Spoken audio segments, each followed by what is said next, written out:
Fala meu amigo, fala minha amiga, bem-vindo aqui a mais uma análise aqui do nosso canal. E eu venho trazer hoje aqui um FII que tem pago dividendos acima de 1% ao mês, o que tem atraído a atenção do mercado, que é o CPTS 11 Capitânia Securities, certo? Vamos aqui falar como é que funciona esse FII, para você que não conhece, quais as vantagens e desvantagens dele, se vale a pena ou não, pelo menos na minha visão.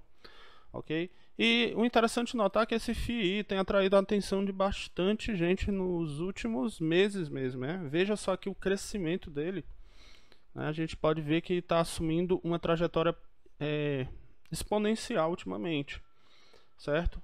Justamente pela questão dele pagar bons dividendos, certo? Mas lembrando, antes de iniciar, nada do que eu falar aqui é conselho de investimento ou recomendação de compra ou venda de forma alguma, certo? Apenas uma opinião que estou aqui compartilhando com você. Então vamos aqui entender como é que funciona, ok? Ele tem o objetivo, né, o CPTS11, ele tem o objetivo de investir em ativos, né, CRIs, cotas de fundos de investimento, letras de crédito imobiliária e letras hipotecárias. Em outras palavras, ele é um fundo de recebíveis imobiliários, é um fundo de papel, certo? A data de IPO dele já tem um certo tempo, certo? É de 2014, e o gestor é a Capitânia SA.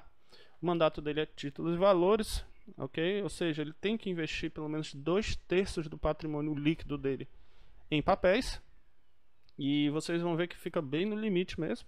E a participação no IFIX dele é 1,92%, como eu falei, teve um crescimento muito acelerado ultimamente, e já é bem relevante a participação dele. A taxa de administração é 1,05% ao ano sobre o valor de mercado, ok?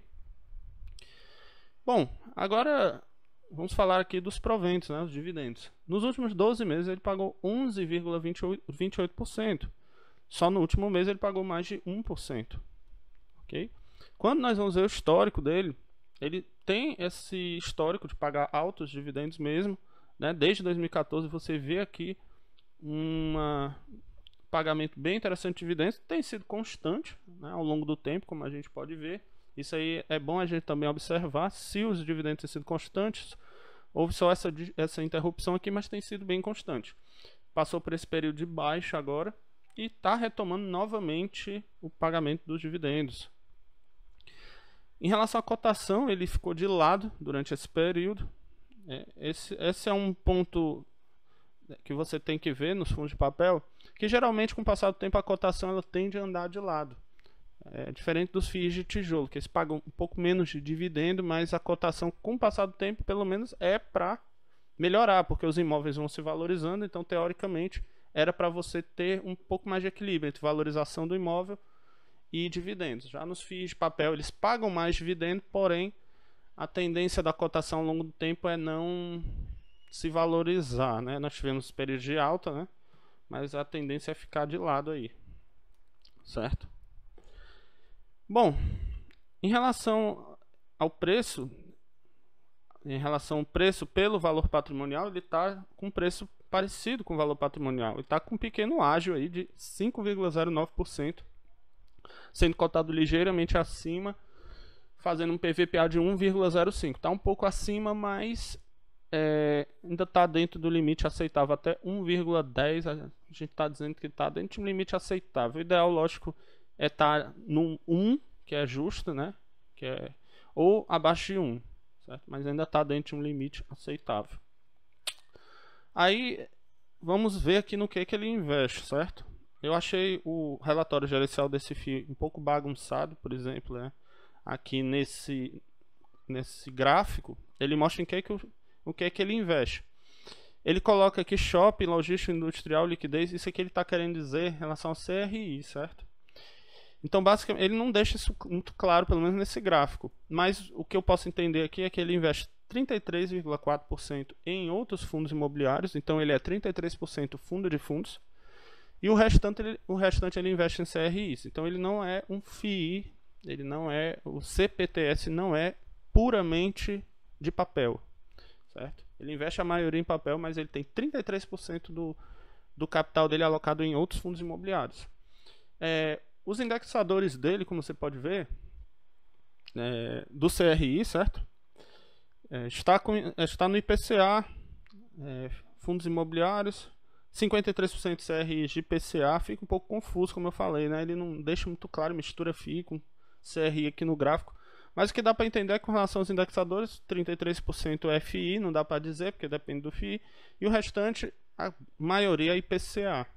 Ok? Então nós estamos numa alta do IPCA aí, nós devemos esperar uma valorização ainda maior dos seus dividendos. Aqui é interessante, ele traz a trajetória de investimento ao longo do tempo, né, desde a quarta emissão, quinta emissão, sexta emissão, e o que se pode perceber aqui é que ele vem diminuindo a sua participação em loteamento, como a gente pode ver em 2018, uma fatia muito maior do que agora, certo? Nós podemos notar também que o residencial ele também tem dado uma diminuída, é bem menor que agora, aqui esse rosinha claro, ó. Aí nós podemos ver que ele teve um aumento de participação aqui em comercial. Hoje em dia esse azul esverdeado está bem maior, né? Hoje em dia ele está migrando para uma estratégia mais conservadora, em outras palavras, né? Hoje o portfólio dele está bem distribuído entre logístico, industrial, né? Comercial, certo? Logístico, industrial, comercial e shopping. Dele basicamente comercial, logístico, industrial e shopping. Ele deixa bem equilibrado aí a carteira de crédito dele, o CRI, certo?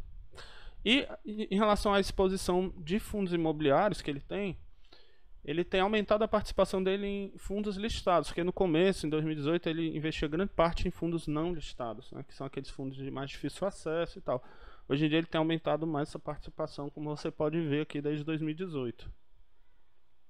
Aqui ele traz um book das compras e vendas de fundos imobiliários. Ele faz compras e vendas constantes, ganhos de capital e distribui isso através dos dividendos, certo? Aqui ele traz o comparativo do desempenho dele com o CDI e o IFIX. Ele está aqui em azul escuro. Como você pode ver, tem andado praticamente de lado a lado com o IFIX, com a média do IFIX, de uma forma geral. Alguns momentos mais um desempenho pior, outros momentos um desempenho melhor, e agora ele está com um desempenho melhor do que o IFIX até, certo? Muito provavelmente puxado pela alta do IPCA, que lembra lá nos indexadores, ele tem uma grande indexação ao IPCA, o CRI dele, certo? Aí aqui ele traz o resultado, de onde que vem o resultado dele, certo? Vamos ver aqui o ganho de capital. O ganho de capital é esse azul claro, certo? Você pode ver que ele tem uma parcela significativa, né, mês a mês, parte significativa do dividendo dele é de ganho de capital, certo? E ele tem aumentado os dividendos dele de uma forma geral. Rendimentos de CRIs tem aumentado, como nós podemos ver aqui desde julho de 2020, vem subindo aqui, ó, azulzinho claro, ó, vem subindo, certo? Vamos ver aqui o que mais. Bom, basicamente é isso. E ele tem uma parcela de ganho de capital também. Ele ofere renda tanto de renda fixa, que é esse cinzazinho escuro, que tem aumentado também. Você pode ver que tem rendimentos de CRIs, ganhos de capital das compras e vendas dos CRIs, rendimentos de fundos imobiliários que ele tem em carteira, aqui o mais escurinho, ganhos de capital, e isso compõe, né? E aqui a despesa abaixo, né? Certo? De 1,06 que ele distribuiu de dividendo, 0,17 foi despesa, certo? Basicamente é isso.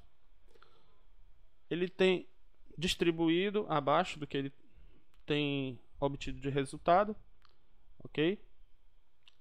Ele costumava queimar mais caixa antes, mas agora ele já está equilibrando mais isso, resultado, né? Tem distribuído abaixo, aqui ele distribuiu um pouco acima, aqui um pouquinho abaixo, aqui no mesmo nível, ele distribuiu abaixo aqui, abaixo, e assim ele vai distribuindo um pouco abaixo e um pouco acima, certo? Bom, 33% dele é FI, como nós já vimos, e o restante são CRIs. Como ele traz aqui, CRIs bem diluídos. Pode ver uma boa diversificação aqui de várias empresas, né? Isso aqui é importante. Nós temos uma boa diversificação de CRIs. Ok? Bom, aqui ele traz um quadro com CRIs que ele investe. O que a gente tem que ver aqui, principalmente, é o LTV. O LTV ele é é um indicador que faz a gente ter uma noção aí do risco do CRI, tá? Eu não vou entrar em detalhe aqui de explicar o que é o LTV, mas basicamente, para resumir, a gente pode considerar que abaixo de 50% são CRIs mais arriscados, vamos dizer assim. E acima de 50% são CRIs mais... Abaixo de 50% são CRIs mais seguros. Acima de 50% são CRIs de maior risco. E quando a gente vê os LTVs aqui, a gente pode ver que esses dois são acima de 50%. A gente pode ver que, de uma forma geral, nós temos alguns abaixo de 50%, mas outros bem acima de 50%. Como nós podemos ver, esse aqui é 74,8% LTV.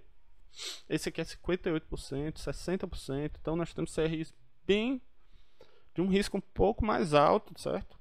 Tanto que o retorno também, o pagamento do retorno, ele é bem considerável, né? Aqui nós temos IPCA mais 5, IPCA mais 7, né? São CRIs de um retorno muito grande, mas também por contrapartida de um risco também grande, certo?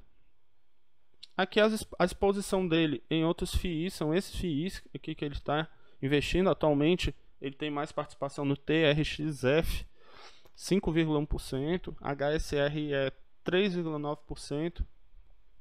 Ele tem mais concentração nesses 4 FIIs aqui, o restante é bem diluído, certo? Eu achei uma carteira de FIIs bem diversificada, uma carteira de CRIs também bem diversificada, certo? Então, questão de diversificação, ele passa bem. Aqui a exposição dele por segmentos, né? Renda urbana, CRIs, tal. Bem desorganizado esses gráficos do CPTS, dessa gestora, tá? Só deixando uma observação aqui. E aqui ele traz alguns CRIs que estão com problema, né? Esse aqui, ó, o CRI PDG Realty, né? A empresa se encontra em recuperação judicial. Apesar disso, o crédito foi classificado como inteiramente extraconcursal. Ou seja, o que acontece? Quando existe um CRI, existe ali uma obrigação de pagamento que o fundo imobiliário vai recebendo, né? E por trás dessa obrigação tem um imóvel lastreando esse CRI. Quando a empresa não consegue pagar, acontece no caso aqui, a empresa está entrando em recuperação judicial e este imóvel vai ser leiloado e o valor que for arrecadado no leilão vai ser pago para honrar essa dívida aqui, certo?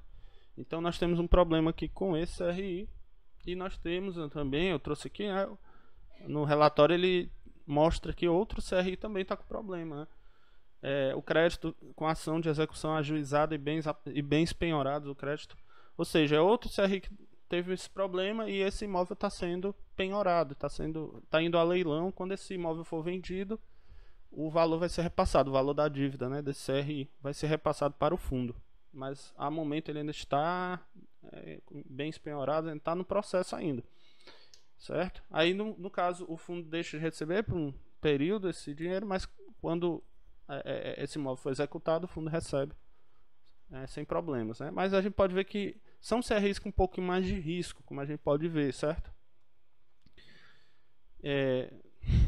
Aqui em cima tá MOL 11, desculpe, mas foi uma falha, mas eu estou falando aqui do CPTS 11. Qual a conclusão que nós podemos tirar? Bom, eu vejo ótimos dividendos, né? Com certeza é um FII que paga ótimos dividendos, isso é bom para quem está buscando dividendos. Ele tem uma boa diversificação do seu portfólio, uma boa diversificação dos seus imóveis, dos seus CRIs. Está com um preço interessante para quem quiser entrar aí, um preço 1,05, né, o PVPA. Só que eu marquei aqui como um ponto não tão positivo que ele não é um fundo apenas de papel, porque é o seguinte, se você investe em um FII de papel, seria bom que o FII ele investisse totalmente em papel, mas ele faz uma mistura ali de estratégia, investe em outros FIIs, ele tem uma parte considerável em outros FIIs, então acaba um pouco, na minha visão, perdendo um pouco o foco, né? E para mim isso não é bom, né? E os CRIs dele tem um risco maior, como eu já mostrei, né? Agora, de forma geral, os CRIs são bem seguros, que são dívidas que estão lastreadas em imóvel, que são leiloados, né? Mas enfim, o CRI dele tem um risco maior. Mas ele tem muitos CRIs. Como eu mostrei, são aqueles 2 CRIs que deram problema, mas ele tem diversos outros CRIs.